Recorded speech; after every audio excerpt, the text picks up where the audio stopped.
열왕기상 4장 26절에 이런 말씀이 있습니다. 솔로몬의 병거를 위해 말 외양간 4만 개가 그에게 있었으며 기병 12,000명이 있었고.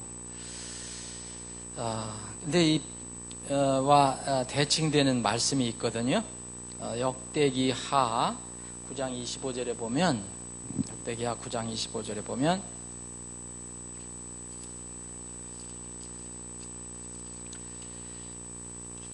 솔로몬이 말과 병거를 둘 외양간 4,000개와 기병 12,000명을 소유하여 그들을 병거 도시들에 두고 예루살렘에 있는 왕에게도 두니라. 자, 어떤 사람들이 이것을 대비해서 읽고 이것이 잘못된 거 아니냐, 하나는 4만 개고 하나는 왜 4,000개냐, 그런 주장이 있습니다. 우리가 여지까지 이런 뭐랄까 연습이라고 할까요? 성경을 이런 것이 있을 때 이렇게 바라보는 그런 관점을 우리가 훈련을 받아왔는데, 이것도 한번 그런 방향으로 살펴보겠습니다. 이 내용은 이제 솔로몬이 왕으로서 이제 전성기 때에 얼마나 많은 군사가 있었느냐, 막강한 그런 군사력, 힘을 이렇게 표현해주는 그런 내용이라고 볼 수 있습니다. 근데 이게 마국간의 수가 좀 맞았으면 좋았을 건데, 우선 이렇게 겉으로 보기에는 4만 개와 4,000개의 이렇게 차이가 있는 것처럼 보입니다. 자, 그래서 우리가 여기까지 이제 살펴본 내용들을 가지고 이것도 한번 정리를 해보면, 우선 우리가 이런 것을 살펴볼 때 제일 중요한 것은 해당 구절의 앞뒤를 잘 살펴봐야 되고, 그 기록된 내용들을 세밀하게 한번 살펴봐야 된다는 거죠. 열왕기상 4장에 있는 4만 개를 얘기했을 때, 말 외양간 4만 개로 얘기할 때는 말의 외양간 이렇게 되어 있습니다. 영어로는 그 말들의 스톨, 그래서 말의 외양간, 말들의 외양간이 4만 개다 이렇게 되어 있고요.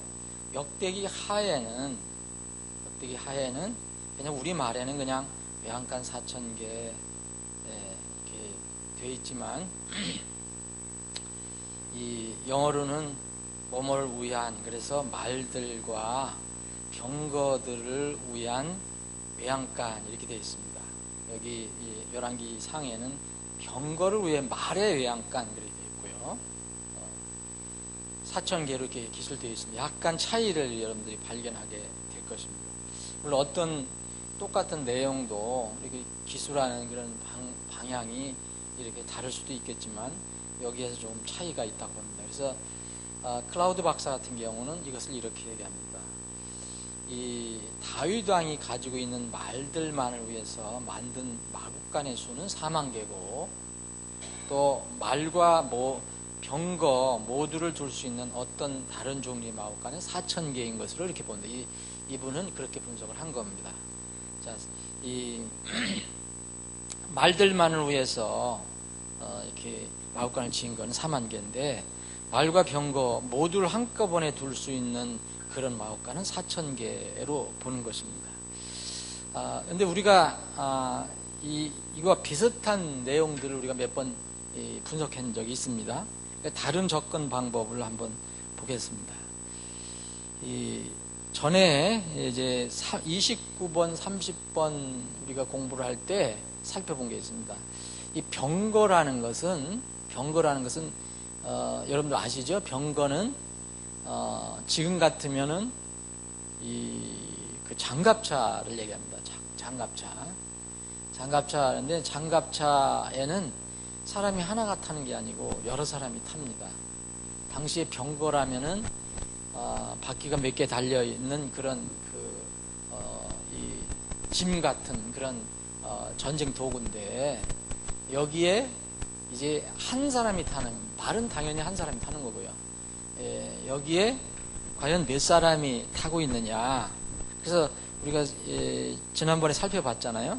이집트에서 고고학적으로 발견이 됐고 또 증명이 됐고 또 그때 당시 중동 지방에서 있었던 그런 그 민족과 나라들이 이 전쟁을 할 때 보면 보병도 있고요. 이렇게 걸어 다니면서 싸우는 사람도 있고 말 타는 기병도 있고요. 또 뭐냐면 병거가 있습니다. 병거는 이게 한 팀을 이루어서 말 여러 마리가 끄는 큰 어떤 짐, 수레 같은 것을 이제 전쟁 도구로도 만든 거죠. 그렇게 해서 거기에는 한 사람이 아니라 여러 팀이 있다는 것을 우리가 배웠습니다. 그래서 그거를 이게 감안을 해보면 그 열왕기상의 말 외양간 4만 개하고 역대기하의 이 외양간 4천 개는 병거를 우리가 잘 생각해 보면 차이를 우리가 알 수가 있을 것이다. 그래서 지난번에 우리가 30번 문제를 다윗이 이렇게 시리아 군대를 완전히 섬멸했잖아요. 근데 사무엘 하나는 700명이라고 했고 역대기 상에는 그 7,000명이라고 했습니다. 그래서 이 부분을 우리가 살펴봤잖아요. 왜 10배가 차이가 나냐. 네? 그래서 그 병거 문제다. 그래서 제가 다시 한번 읽어볼게요. 그때 우리가 정리한 겁니다. 사무엘기 하와 역대기 상에 기록된 상기 사건에서 다윗에 의해 죽은 시리아 군대가 700명인가 아니면 7,000명이라는 질문에 대한 답은 병거에 있다. 체리엇에 있다. 이 병거는 어떠한 것인가 여러분 상상해야 됩니다. 대부분의 고대 국가와 민족들 병거는 한 사람이 모는 것이 아니라 팀을 이루어 몰았다. 현대의 전차와 장갑차를 주축으로 하는 기갑부대와 비슷하다겠다. 예를 들어 민족과 국가에 따라 다르지만 이집트의 경우는 흔히 한 사람의 병거 운전자 외에 3, 4명의 전사 그리고 방패잡이, 궁수 등이 한 병거에서 팀을 이루어 전쟁을 했다. 그러면 여러분 대략 8, 7명, 10명 사이에 이 사람들이 한 병거에 팀을 이루어서 이렇게 싸웠다는 거죠. 그래서 다윗의 군대와 싸운 시리아 군대의 병거는 병거당 탑승 인원이 10명이었던 것으로 보인다. 사무엘기하 10장의 기록은 각 병거 중심으로 병거 700대를 모는 각 병거 운전자 700명을 계수한 것이고 병거 700대의 사람들이라고 기록이 되어 있기 때문에요. 그리고 역대기상 19장은 총 병거 700대에 타고 있던 모든 군사의 수 7,000명을 계수한 것이다. 그러면 어떻게 거기 기록이 됐습니까? 병거를 타고 싸우던 이런 말이기 때문에 분명한 걸로 보입니다. 하여튼. 그래서 병거마다 10명의 군사가 배치되었다는 사실은 고고학적으로도 증명이 되었다. 그래서 700명이라고 한 것, 7,000명이라는 것은 어떤 부분을 표현한 것이지 그게 잘못된 것이 아니다. 700명이라는 것은 그 모는 사람을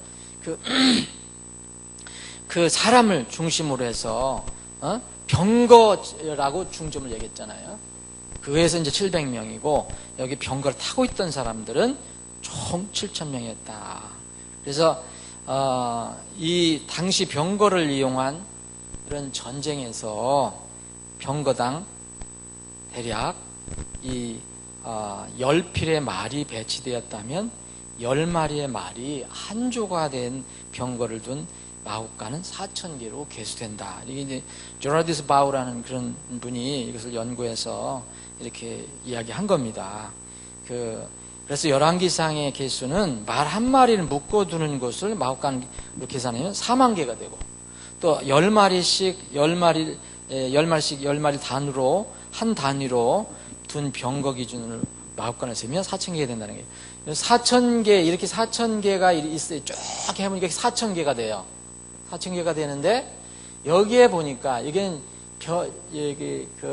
병거하고 말들을 함께 묶어놓은 데는 4,000개라는 거죠. 4,000개. 근데 여기를 보니까 있잖아요. 병거에는 10마리 말이 들어가 있다면 10마리 이런 걸 다 하나로 계속 그 말이라는 것은 어떤 데를 묶어놓고 그 고삐를 이렇게 묶어서 그 어떤 최소한 또 간단한 그거라도 만들어내야 되잖아요. 그래서 이걸 묶어 놓잖아요. 그러면 이 덩어리를 보면 이게 다 이걸 한 덩어리씩 보면 4,000개지만 여기 하나 10마리씩을 계산해 보면 4만 개가 된다. 그런 얘기입니다. 그러면은 우리가 이제 그때 당시에 실제로 우리가 정확하게 그것을 지금 우리가 눈으로 보는 것처럼 볼 수는 없지만 이러한 그 연구 결과라든지 그때 당시에 전쟁의 상황이라든지 이런 걸 보면 충분히 이렇게 예측을 할 수가 있다. 그러면 우리가 가지고 있는 성경이 하나는 4,000명이고 4,000개고 하나는 4만 개로 되어 있는데 이게 외모로 보면 겉으로 보면 분명히 이게 그 오류처럼 보이잖아요. 근데 이 오류처럼 보이는 것을 그럼 킹제임스 성경 역자들은 어떻게 이것을 번역을 했을까? 여러분들 그 킹제임스 성경 역자들이 썼던 것은 히브리어 그 마소라 원본하고 또 헬라 말로는 TR 원본이 있어요. TR. 이런 것을 근거로 하고 또 그때까지 이렇게 잘 번역이 된 여러 가지 성경들을 틴데일 성경이라든지 이런 성경을 잘 이렇게 감안해 갖고 종합적으로 사실 만든 것이 킹제임스 성경 번역입니다. 그러면은 자 이제 그 텍스트가 있어요. 마소라 원본하고 히브리 언어는 구약은 그리고 신약은 이 헬라말로 수용 본문이 있는데 TR이라는 게 있는데 이거를 원문으로 이걸 근거로 해서 킹제임스 성경 역자들이 번역을 합니다. 그러면 우리가 공부한 것처럼 킹제임스 역자들은 무엇을 어떤 방법으로 번역을 했냐면 자기 생각과 판단과 이런 것을 제하고 그냥 원본에 있는 내용들이 이게 바른 것이라면 그대로 자기가 이해되지 않더라도 그대로 옮긴 거예요. 그래서 그거를 보고 뭐라 하냐면 이 말을 그대로 옮겼다.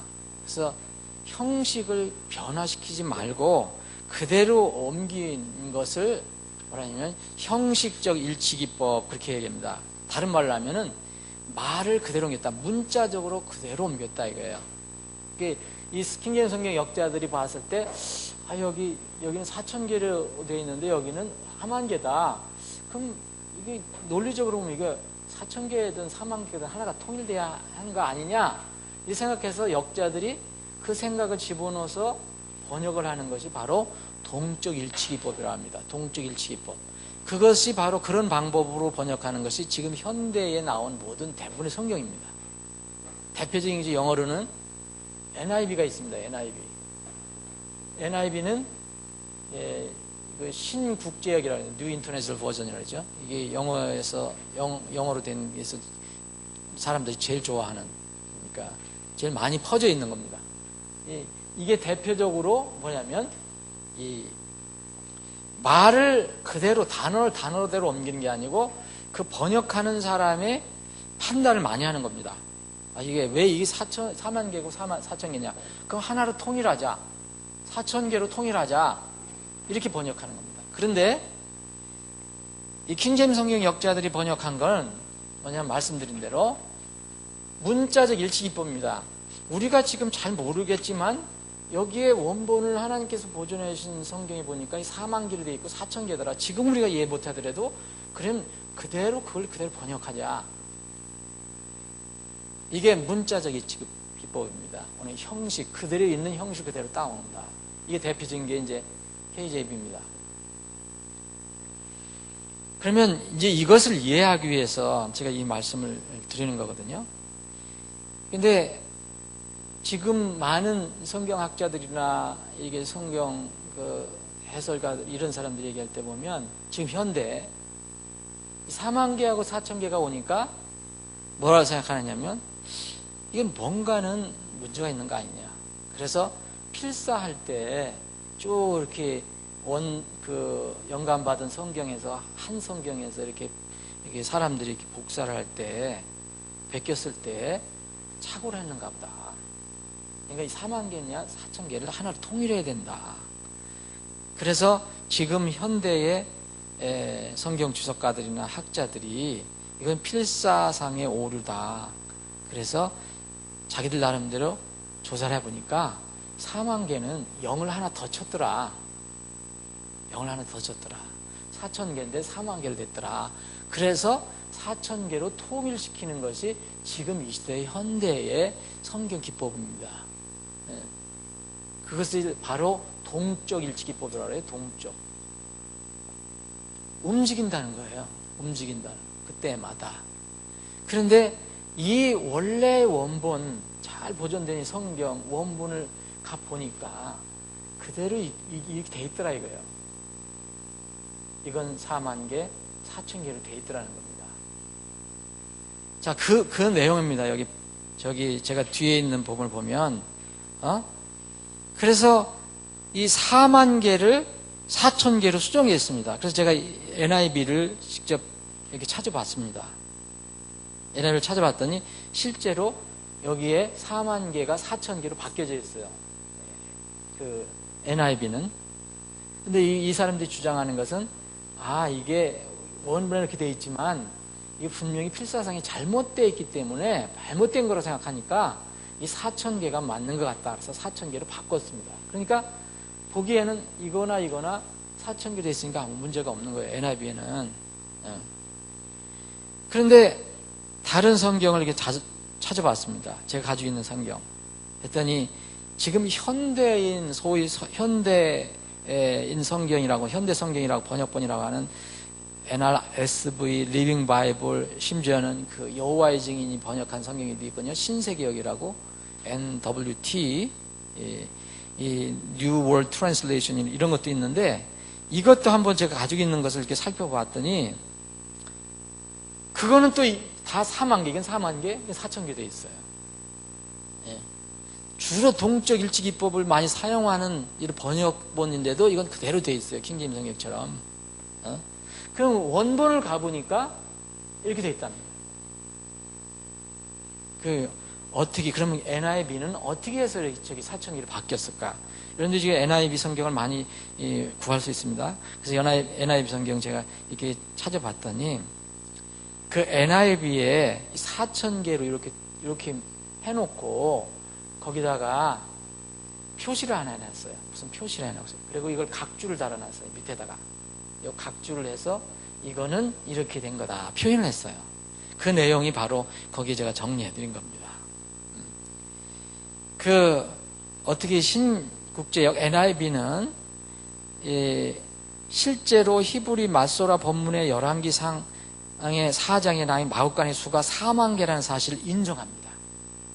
근데 그들이 번역을 할 때 이게 이해가 안 되니까 인정을 하면서도 요 밑에다가 뭐라 하냐면 이 역주를 달아갖고 4만 개를 4천 개로 고쳐놓고 자 다른 70인역이라고 있거든요. 여러분 이건 70인역이라는 건 뭐냐면 약 70명의 유대인 학자들이 이제 이 유대인들이 각처로 흩어졌잖아요. 특별히 이제 북아프리카에 많이 흩어졌을 때 거기 모여 있을 데가 알렉산드리아라는 데인데 거기 이제 학문이 발달됐던 데인데 그 외국에 나가 있는 유대인들, 그 유대의 땅을 떠난 이제 오래된 사람들 위해서 당시는 히브리어에 이제 익숙하지 않은 그 사람들을 위해서 히브리어 구약 성경을 헬라어로 번역한 성경이 70인역입니다. 이 70인역이 구약 성경인데 히브리어로 되어 있는 게 아니고 헬라어로 번역한 성경입니다. 이 성경은 많이 이렇게 변질되고 왜곡된 데가 분명히 있는 성경으로 나타난 성경입니다. 거기에 보니까 열왕기상 4장 마국간의 수가 이제 어떻게 되어 있느냐 여기에 4천 개로 되어 있더라는 거예요. 그래서 그걸 근거로 해서 자기들은 원문에는 이렇게 되어 있지만 이걸 근거로 해서 이렇게 기록했다라고 거기 기록한 겁니다. 근데 이 70인역이라는 것은 이 카톨릭의 영향을 많이 받았고요. 외경이 들어있고요. 예를 들어서 예레미야서 같은 거는 한 8분의 1밖에 없어요. 거기에 번역된 게. 그래서 우리가 인정을 하지 않는 성경입니다. 역사적으로 성경사에 관해서, 성경 역사에 관해서는 이렇게 참고하지만 그 내용은 인정하지 않는 성경이에요. 이 사본들의 내용을 따라서 4,000개를 수정 번역했습니다. 이것이 바로 동적 일치기법입니다. 아시죠? 자, 문자적 일치기법은 번역자들이 혹시 원본에 대해서 이게 잘 이해가 안 된다 하더라도 그대로 옮긴 거고요. 동적 일치기법은 이게 뭐가 좀 잘못된 거 아니냐, 그럼 이걸 이렇게 고쳐야 되겠다. 그래서 그 번역자들이 그걸 맞춰서 번역하는 것을 이렇게 동적 일치기법이라고 합니다. 그래서 거기에 그 NIV에 4만 개를 4천 개로 바꿔서 번역한 그 표시를 해놓고 이렇게 해놨습니다. 4,000, 4,000, 4에다가 각주 표시를 하고 그 근거를 이렇게 부기하고 있습니다. 어떤 그 셉튜아진트, 그러니까 70인역 매뉴스크립트 그 사본에는 히브리어에 어떻게 되어 있느냐, 40가 되어 있어요. 이 히브리어는 뭐 어떻게 되어 있습니까? 히브리 40라면 40이죠. 여기 40. 이게 4만을 우리가 표현할 때 40,000를 합니다. 이거는 4,000라고. 그래서 이거를 그 원래는 4만으로 되어 있습니다 라고 그 표시를 해놨습니다. 그래서 이 근거가 뭐냐, 그러니까 그래서 이 그 신국제역은 NIV는 그리스어 70인역을 이렇게 번역을 한 겁니다. 그래서 무슨 얘기인지 여러분들 아십니까? 그 70인역을 근거로 해서 이 4로 만들었다는 거예요. 4로 만들었다는 거예요. 근데 거기다가 뭐냐면 실제로 히브리 말에는, 히브리 그랬잖아요. 히브리 말에는 이게 4가 아니라 40입니다 라고 표시를 해놓은 거예요. 아주 간단하게. 그래서 왜 이렇게 표현하는가를 알죠. 그러니까 이 NIV는 실제로 이것이 4만 개라는 것을 원문에는 그렇게 되어 있다는 것을 인정한 겁니다. 그런데 자기들이 그 근거를 찾기 위해 보니까 변질된 셉튜아진트를 근거로 해서 4,000으로 바꿨습니다. 이런 얘기입니다. 자, 만약 우리가 아까 이제 4,000개냐 4만 개냐를 갖다 분석을 해봤습니다. 여러분들이 혹시 완전히 이해가 되지 않더라도 만약 하나님께서 보존해 주신 그 성경, 그 본문이 오류가 있다면, 이 원문에, 이게 캥제임스 성경만 그런 게 아니고 원문에도 이렇게 되어 있습니다. 4만 4천. 근데 이 NIV 번역자들이 얘기하는 것처럼 이게 오류다 생각하면, 오류가 있어서 고쳐야 한다고 생각하면 이게 한두 군데가 아니거든요. 그러면 우리는 하나님께서 약속하신, 하나님께서 우리에게 보존해 하시고자 하신 그 약속하신 성경이 우리 손에 없다는 결론이 나옵니다. 무슨 말씀인지 이해하시죠? 만약 원문에 하나님께서 보존하신 마수라 본문, 그 수용 본문에도 이게 4만 4천이 되어 있으니까 이건 오류다 그렇게 생각하면, 그렇게 판단하면 우리는 하나님께서 보존해 주신 정확한 성경이 없다는 결론이 나옵니다. 우리가 가지고 있는 것은 오류가 많은 성경이다. 그러면 어떤 결론이 나오냐? 무서운 결론이 나오는 거죠. 하나님께서 약속하신 것, 하늘과 땅은 없어질지라도 내 말은 없어지지 아니하리라. 그리고 지금 이 세대부터 영원히 보존하시리라. 이런 약속의 말씀을 우리는 믿을 수 없게 되는 거죠. 왜냐면 어디 옛날에 원본만 그 정확한 말씀을 있다 그러면 우리는 지금 모르니까, 접근 불가능하니까. 그래서 우리가 다시 한번 생각하는 것은, 이 하나님께서 이 성경 하나하나를 다 조사해서 이게 하나님의 보존된 말씀이다라고 이렇게 믿는 것은 거의 불가능하다는 겁니다. 뭘 먼저 믿어야 됩니까? 하나님께서 하나님의 속성과 그분이 약속하신 것을 먼저 믿고, 이렇게 왜 4만 개가 4천 개를 골똘하게 고민하면서 찾아보니까 이런 뜻으로 번역이 된 거다라고 이해가 되는 거죠. 근데 하나님께서 약속하신 말씀, 내 말은 틀림이 없다. 이 말을 믿지 않고 이 NIV 성경 보셔도 이게 왜 4만 개, 4천 개야? 그러니까 이게 4천 개 오류네. 잘못 번역하면 이렇게 하면은 우리에게는 하나님께서 보존해 준 성경이 없다는 겁니다. 어느 성경을 가지고 여러분들이 하나님 말씀이라고 얘기할 수 있습니까? 이 사람들은 이렇게 얘기하지만 또 다른 사람들은 다른 성경 얘기하고 다른 성경 얘기하고 이 세상에 그러면 우리가 성경이 수십 가지 수백 가지가 되는데 그걸 어떻게 할 것이냐. 여러분들이 만약에 4만 개와 4천 개 지금 간단히 우리가 설명을 해봤지만 이것을 여러분들이 이해가 안 된다고 혹시 가정을 합시다. 이해가 안 될 수도 있을 거예요. 100% 이해가 안 될 수도 있을 거예요. 그러면 만약 여러분들이 이 외견상으로 오류라고 혹은 불일치로 보이는 이런 것들에 대해서 어떤 데는 700명을 죽였다고 그러고 어떤 데는 7,000명을 죽였다고 그러고 어디는 4만 개라고 어디는 4천이나 이건 외견상으로 보면 그 불일치로 보이는데 오류로 보이는데 이런 데 대해서 여러분들이 만족할 답을 찾지 못했다. 그렇다면 찾지 못했다고 하면 그 사실이 하나님께서 우리에게 약속하신 내가 분명한 말씀을 정말 7번 순수하게 만들어서 은같이 보존한 순수한 말씀을 영원히 보존해 주시겠다 하는 그 약속을 우리가 부정할 수 있는 근거가 되느냐 이겁니다. 우리가 혹시 만족할 만한 답을 찾아내지 못한다 하더라도 그 사실이 이 원어 하나님께서 보존해 주신 그 보존된 원어 성경 본문이나 또 여기서 충실하게 번역한 이 영어 성경이 하나님의 말씀이 아니라는 그런 확증 사유로 삼을 수 없다는 겁니다. 누가 그런 말을 할 수 있습니까? 누가 그렇게 하나님보다 똑똑한 사람이 있습니까? 그래서 중요한 것은 거듭 말씀드리지만 성경 말씀 자체를 믿는 것이 굉장히 중요합니다. 여러분들 이렇게 얘기했던 사람 아마 천국 혹시 구원받아 천국 가면은 아마 그 앞에 하나님 주님 앞에 가서 하나님 말씀을 변개했다는 그런 책망을 듣는다면 어떻게 될까요?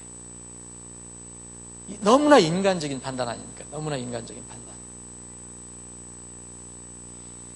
주의 말씀들은 순수한 말씀들이니 흙도가니에서 정제하여 7번 순수하게 만드는 은 같도다. 오 주여 주께서 그것들을 지키시며 주께서 그것들을 이 세대로부터 영원히 보존하시리다. 근데 이거 시편 7절에 있는 말씀입니다. 근데 어느 사람이 얘기하는 건 또 이거는 히브리어로만 보존한 거다.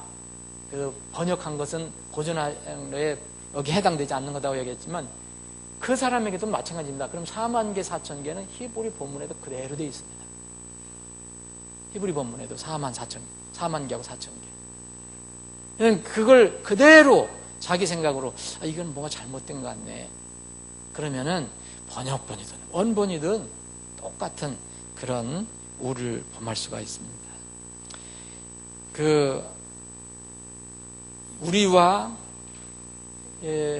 지금 우리와 예수님께서 세우신 사도들과 특별히 예수님께서 그때 당시에 놀라운 권능을 주시고 이렇게 이게 쓰신 그 사도들과 우리 신분적으로 똑같아요. 우리가 더 그분들보다 더 신분적으로 뒤처지는 건 아니지만 능력면으로는 분명히 우리가 그분들보다 뛰어나다고 얘기할 수 없습니다. 그분들은 직접 하나님으로부터 능력을 받았기 때문에 예수님부터. 그렇죠? 여러분들 지금 어디에 손 얹으면 병 낫게 하는 분이 있습니까? 이상한 사람들 외에는 없어요. 네? 여러분들 손수건 어디 병 나는 사람한테 주면 낫거나 여러분들 그림자에다가 병든 사람들 갖다 놓으면 낫는 그런 능력인 사람 없습니까? 없습니다. 근데 그런 놀라운 능력을 받은 그런 사도들도 하나님 말씀은 다 이해 못한다고 얘기했습니다. 하나님의 말씀을 자기 생각대로 자꾸 이렇게 바꾸려고 저 인간의 논리로다가 자기 생각으로다가 거기에 위험하다는 거예요. 이런 사람들을 성경에서는 성경 말씀을 삐뚤어진 마음으로 이렇게 바꾸려고 했던 사람들이라고 합니다. 이런 사람들에게는요, 하나님 말씀 우리가 다 이해 못하더라도 확정이 되어 있는데 그들에게는 이런 게 나오면 걸림돌이 되는 겁니다. 이게 걸림돌이 돼요. 예? 그래서 주님께서 이 땅에서 사역하실 때에도 끈질기게 하나님 말씀을 트집자는 자는 있었잖아요. 예수님께서 요한복음 6장에 보면 많은 사람들이 쫓아왔는데 예수님이 말씀하실 때 나 저거 어려워서 이해 못하겠다. 그 무슨 얘기예요? 내 생각과는 틀리다는 거죠. 다 떠났습니다. 요한복음 6장을 보면 그 사람들이 떠난 이유는 예수님이 기적을 안 베풀어 주신 게 아니고 예수님이 하신 말씀이 이해가 안 돼서 떠났습니다. 이해가 안 돼서. 저 말은 어렵다. 나한테는 이해가 안 된다. 그래서 떠났습니다. 요한복음 6장 읽어주시죠. 그래서 하나님께서는요, 이런 사람들에게는 참 두려운 건데 이런 사람들에게는 그 말씀 자체에 넘어지게 하셨습니다. 마태복음 13장에 보면 이런 말씀이 있어요.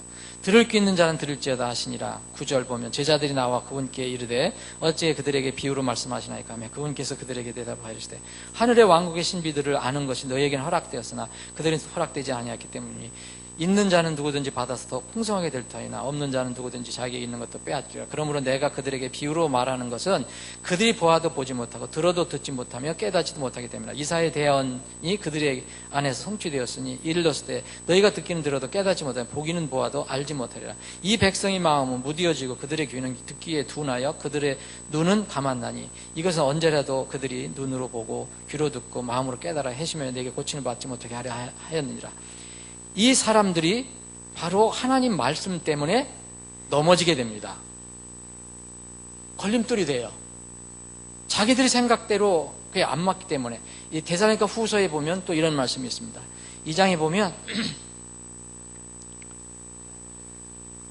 2장 10절 보면 불의의 모든 속임수로 멸망하는 자들에게로 오는 그 자를 멸하시리라. 이는 그들이 진리의 사랑을 받아들이지 아니하여 구원을 받지 못하기 때문이라. 이런 까닭에 하나님께서 그들에게 강한 미혹을 보내사 그들이 거짓말을 믿게 하시리니 이것은 진리를 믿지 아니하고 불의를 기뻐한 그들 모두가 정죄를 받게 하려 하심이라.